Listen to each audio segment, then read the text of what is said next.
So I just wanted to make a quick video showcasing something I've been working on with the Magician's Souls and the Toybox engine. In the current meta of Yu-Gi-Oh, one card just absolutely loads. Snake Eye got hit in a recent ban list, obviously, but prior to that, if your opponent draws Snake Eye Ash, full board, and you're gonna struggle to pick the board. All came from one card.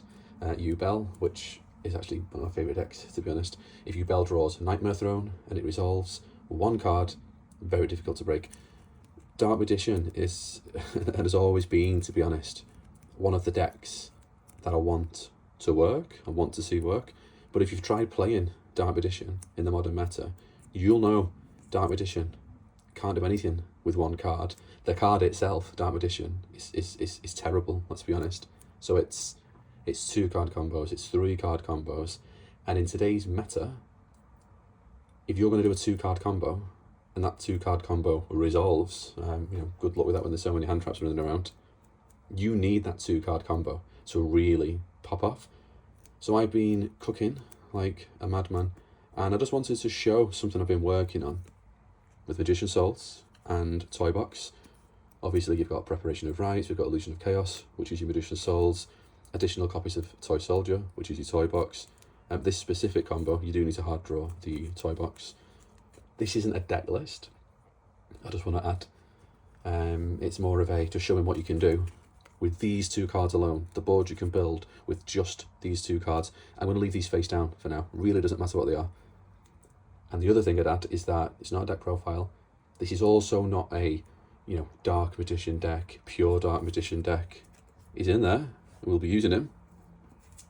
But if you've tried playing Dark Magician in the modern meta, yeah, it can be rough, and you've got to get a bit creative to make it work. So less yapping, I'm going to show you what it is I've been cooking. Quick shout outs before we start. Loza and Machi Yugioh. If you don't follow those guys, go and take a look at the channels, because getting back into Yu-Gi-Oh after a long hiatus, seeing those guys out there trying the hardest to make Dark Magician work in the modern meta is what inspired me to basically give it another try, rather than just spamming Yugioh, although I do actually love the Yugioh deck. We digress. So, we're going to start by activating Toybox, which, if you don't know what it does, you get to search 2 toy cards from your deck. To be honest, for this particular combo, it could be 2 soldiers, could be soldier and a tank. It doesn't actually matter. If you're looking to go down the Dark Magician Girl route, Dark Magician Girl into your graveyard, using Magician's Souls, toy tank matters, but that's not what this combo is about. And then you set them. We're going to leave them face up, because for the purposes of this video, I want you to be able to see the cards. Using the effect of Magician's Souls, we're going to send the Ultimate Magician, in terms of attack and defense, to the graveyard to special summon Magician's Souls. We're going to send to the graveyard Toy Tank and Toy Soldier. And we're going to draw 2. Doesn't matter what they are, because we've already got enough, they get special summoned, to make a ridiculous board by combining different mini engines. So we've got an effect to resolve Toy Soldier, special summoned, while Toybox is on the field. Do apologise for the glare there, but you get what I'm trying to do here. Toy Soldier's effect is going to grab us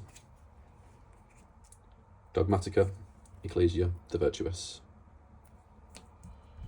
Now, bear with me, this is going to look weird, but just bear with me. We're going to Xyz Summon, Infernal Flame Banshee, by overlaying Toy Tank and Toy Soldier. We're going to discard one of the cards, doesn't matter which, and we're going to add to hand, I really hope I don't lose you here, bear with me, Snake Eyes Poplar. Now with the effect, it will special summon itself to field, which will get us original Simple Spoils. We'll activate, sending Poplar to the grave, special summoning Snake Eye Ash, Poplar's effect, Spell and Trap Zone, Snake Eye Ash, send in both to special summon Flamberge. And from the effect of Snake Eye Ash, this is completely optional. We're also going to add Kurikara Div Incarnate to hand. Completely optional. I'm just experimenting with that, to be honest, because it's about trying to, like I said, it's about trying to maximise the value of having a Magician's Souls and a Toybox. What is the absolute most we can achieve? So, again, optional. What I would say, though, is we're just sat on a casual 7 cards in hand still, so just bear with me, bear with me. We'll go into Link Summon, IP Masq. The effect of Flamberge in Grave will get us back the Snake Eyes Ash and the Snake Eyes Poplar. We're going to go into Promethean Princess.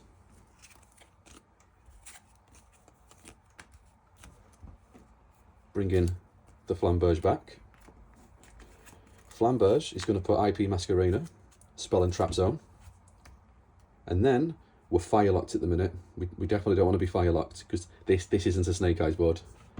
It looks like one at the minute. Promethean Princess plus Snake Eyes Poplar, linking away 4, and you've seen this a million times at this point. Amblo Whale. Let's just press pause because you're probably looking at this thinking this is just a budget Snake Eyes deck. But just let's see what we do have. We've got Promethean Princess in Grave. We've got Dark Magician in Grave, which isn't insignificant. You'll see. We've got Snake Eyes Flamberge on the field with IP Masq in Spell and Trap card zone. We've got Amblo Whale on the field, and we've also got fodder for Promethean Princess. We've also got, though, a casual 7 cards in hand. And we still haven't normal summoned. So we've done all of this so far. We've gone from 5 cards up to 7, built this board, and we still haven't normal summoned. We're now going to special summon Dogmatica Ecclesia because there's an extra monster on the field. Still haven't normal summoned. That's going to get us a copy of Nadir Servant. We're going to activate Nadir Servant. Now, at this point, you could send to the graveyard a Garura to get a straight up additional draw, but I don't recommend it because if you draw a specific card, it can actually brick what we're trying to do here. My preference at this point is actually to send Tri-Brigade because you get to draw,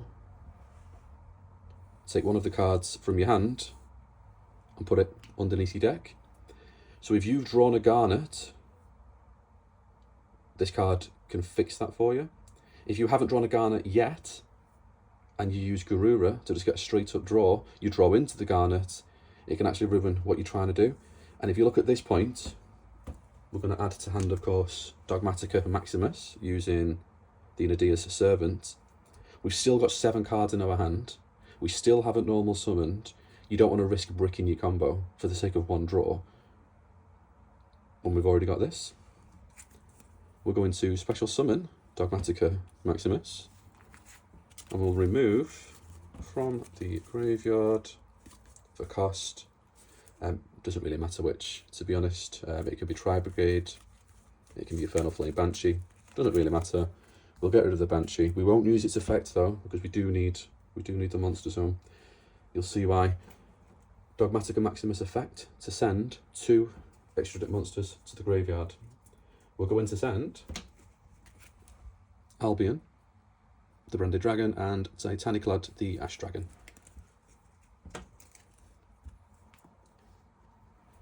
Now, I did mention it doesn't matter what these cards are, and do bear in mind this isn't a deck profile. It's just to show the ceiling of what Toybox plus a Magician's Souls can do alone.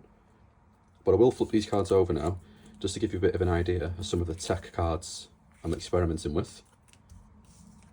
Sphere mode might look a bit weird here, but we've done all this without a normal summon, so I do actually think this can be a pretty strong board breaker, if you go in second. Duality is actually very important as a tech option. I can show you why, because Dogmatica Maximus is a light level 8 spellcaster. Forbidden Droplet, I don't think is optional, to be honest. And it's a 3-of, it's a hard 3-of, and because it's a hard 3-of, we're actually going to set that to show you something for our opponent's turn and what you can do. So at this point, we'll leave Duality for now. We will leave Secret Village of the Spellcasters for now, because these are things that you may or may not draw into, and they're certainly not 3-ofs anyway. Forbidden Droplet is a 3-of. You're probably going to draw it when you go into this much of your deck. And again, it's about showing you what you can do with just Toybox and Magician Souls alone, rather than what might happen if you draw the right cards. We're going to end our turn. We've got some effects to resolve. We've got Albion, we've got Titanic Lad. So Albion's effect will set us a branded spell or trap from the deck. We're going to set branded in red. Titanic Lad effect, we're going to use that to special summon a Dogmatica monster, which will be Guiding Quem.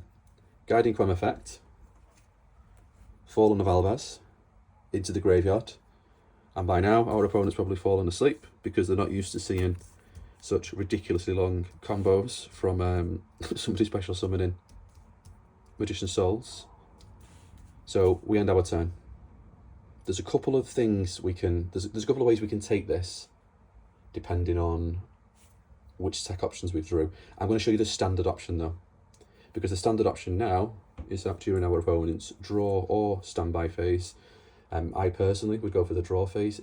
They might be trying to activate an effect during the draw phase to play around Droll, and you might be wanting to negate that, basically. So we're going to activate Branded in red, add into hand Fallen of Albaz, banishing from hand or field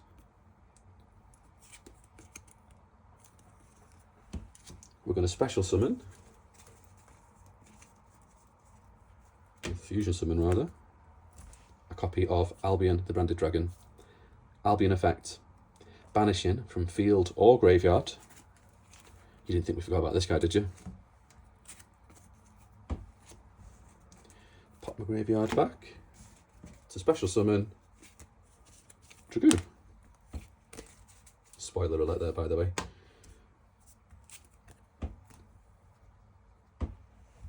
And if you look at what we've got now, we've got Princess Engrave,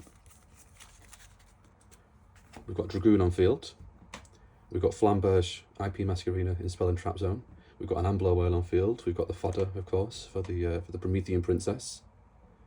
Still got 5 other cards, which we haven't brought into play here, so you can be doing so much more based on what these draws were. And then the reason I wanted to set this is because this being Forbidden Droplet, just in case the glare is getting in the way there, Forbidden Droplet is, particularly with Toybox, it's free. I think it's an absolute must. It's an absolute 3-of in any deck running the Toybox engine.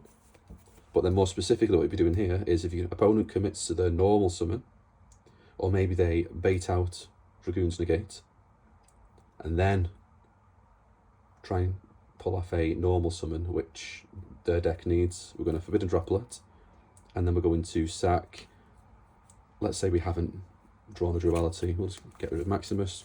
Doesn't really matter which, as long as it's not, you don't want to get rid of these guys. Negate the effect, but what that does is then, so after we've negated their monster, it opens up a space for us. Flamberge, IP Masq. Now, normally in this situation, people will be thinking, well, IP Masq into SP a Little Knight, you absolutely can.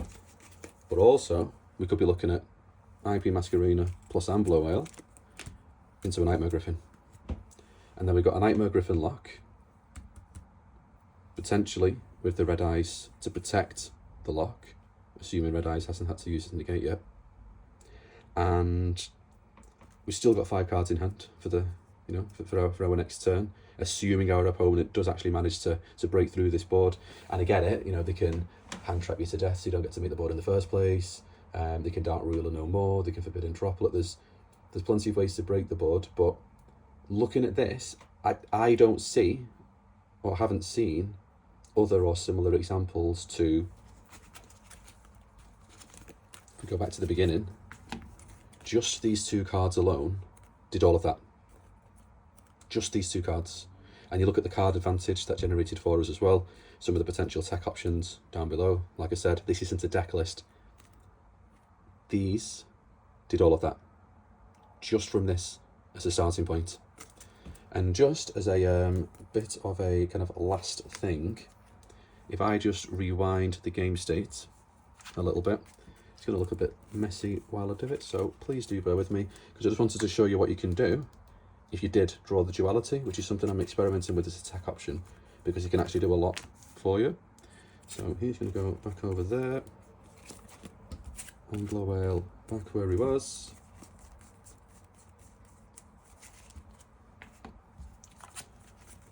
Back where he was. He was in the graveyard. We just need to get back the branded in red.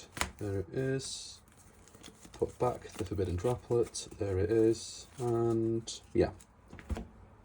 So we're back now to the board, basically the start of our opponent's turn, with one small change. If we did draw the duality, we would not be sending the Tri-Brigade Ferrigite to the graveyard. If we drew the duality and we wanted to go down this route, don't send this. We send Libellion, the Syrian Dragon. Doesn't have a graveyard effect, but we're not sending him because of what he does. We're sending him because of what he is. He is a light level 8 dragon. So we send him to the graveyard, and then we go through everything else as normal, sending this rather than the Tri-Brigade. Nothing changes until we get to our opponent's turn. So we're going to set the duality, because in this example, we're playing like we drew the duality. We've got quite a few options here, to be honest, but we'll just run through what I think is probably the best one. So, duality, during the draw phase, we're going to send Dogmatica Maximus, turning into a Dragoon. During the standby phase, branded in red, add into hand Fallen of Albas. Fallen of Albas, banishing from hand or field, with the effect of branded in red. We're going to get rid of Dogmatica Ecclesia. Albion, the branded dragon.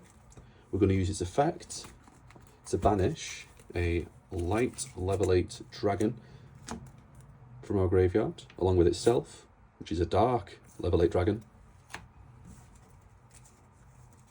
to summon Light and Darkness Dragonlord. So it's a very similar kind of board to what we just had, except we've got 4 omni negates, which again, we have to think about where this all started. We've got 4 omni negates on the field. We've got, didn't even put IP Masq back. There we go. We've got IP Masq in spell and trap card zone with a Flamberge, 4 omni negates. We've got Guiding Quem on the field. I do actually run Cartesia in the list I'm working on at the minute. We've got Promethean Princess in grave. We've got the Amblo. It all started from just these 2 cards. Now I appreciate this is not pure Dark Magician. If that's your thing and you want to run pure Dark Magician, that's fine. But what I'm trying to do here, similar to, like I mentioned at the start of the video, Loza, Machi Yugioh, trying to raise the ceiling of Dark Magician and what Dark Magician can do. So I've made this video because I want help, basically.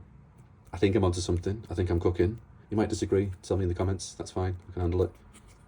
But it's just got me wondering, what else? Like, what have I missed here? This is just my kind of combination of ideas. What else can these 2 cards do? What other angles are there? And yeah, how do we raise the ceiling of our humble Dark Magician / Yugi cards? So thanks for watching. leave a comment down below, let me know what you think. Just don't have the comment be, it's not pure Dark Magician. I know, never said it was. This is about trying to make these cards as competitive as possible, basically. So thanks for watching. Thoughts, feedback welcomed, and yeah, help me cook.